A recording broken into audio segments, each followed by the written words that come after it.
President Biden met with Chinese leader Xi Jinping in Indonesia last week. Biden has said communication between the two countries is key.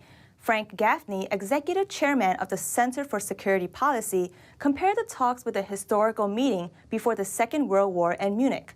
Here's what he had to say. Frank, thank you so much for joining us. Great to have you back on the show. It's always a pleasure. Thank you for having me. So recently, headlines are abuzz with Xi Jinping meeting with President Biden in Bali, and you seem to be making the argument that this could be Munich 2.0. So what do you mean by that? Well, Munich 1.0, of course, was a notorious diplomatic fiasco in which leaders of the Western world at the time, the British and French prime ministers, met with Adolf Hitler and his mini-me, Benito Mussolini, the Axis powers of the day, to try to fashion some kind of arrangement whereby war could be avoided.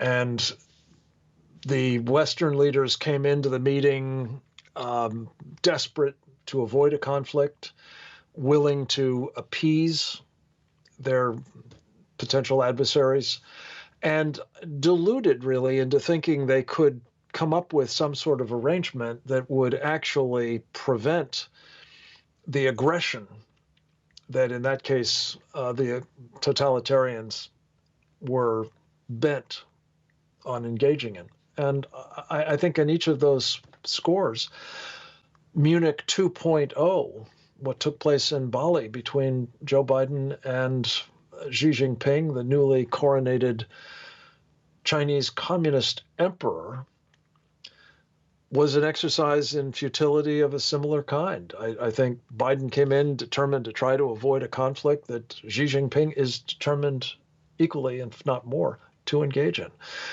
Biden went in talking about, how we're just competing and how we're going to be able to cooperate. In other words, trying to fashion ways in which Xi Jinping could be appeased. And most especially, most ominously, Biden seems to think that Xi is, in fact, a man that he can do business with, he can deal with, he can make deals specifically to avoid conflict with. None of that is true. And hence, I think it gives rise, who knows, it took a year for the Axis powers to go to full world war against the Brits and the French and others.